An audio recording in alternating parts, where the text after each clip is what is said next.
3 साल से विधवा रह रही बड़ी बहू आधी रात को उसने देखा कि घर का एक नौकर लंबे समय से काम कर रहा, उसके दरवाजे के बाहर ठंड में नहा रहा था, और वह भी ठंडे पानी से, जब वह नहा कर चला गया। बड़ी बहू बाहर आई और मन ही मन उसके बारे में सोचती रही। दिल में कई ख्याल आने लगे और रात भर वह सो नहीं सकी। अगले दिन उसने देखा कि वह नौकर न केवल दिखने में स्मार्ट है, बल्कि उसकी कमर की ताकत भी असाधारण है। दूसरी रात फिर वही नौकर दरवाजे के पास दिखा। इस बार बड़ी बहू खुद को रोक नहीं सकी। वह अपने 3 साल की विधवा जिंदगी को कोसते हुए बाहर निकली। वह चाहती थी कि नौकर को डांट कर भगा दे, लेकिन उसे देखकर उसके मन में मोह जाग उठा।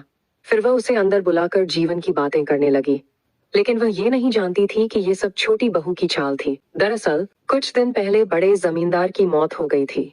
वह 2 सुंदर पत्नियां छोड़ गया था। अब जमीन जायदाद के लिए दोनों के बीच झगड़ा था। छोटी बहू ने कई खूबसूरत नौकर रखे थे। जो भी बड़ी बहू को फुसला लेगा, उसे मिलेगा 10,000 चांदी के सिक्के। मैं ताकतवर हूँ, उठा सकता हूँ, ढो सकता हूँ। मैडम, मैं जवान हूँ, हर काम कर सकता हूँ। ठीक है, काम कर सकता है, चेहरा भी अच्छा है, तुम ही सही। बहुत जल्दी छोटी बहू ने एक आकर्षक नौकर चुन लिया। उसके 8 पैक एब्स बनवाने के लिए उसे कड़ी ट्रेनिंग में डाला गया।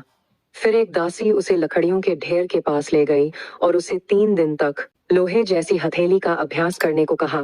पहली तकनीक, आग से चेस्टनट निकालना, सिर्फ मध्यमा और तर्जनी उंगली से।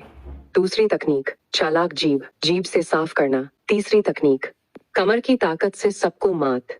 3 महीने की ट्रेनिंग के बाद वह नौकर बेहद स्मार्ट और बलवान हो गया।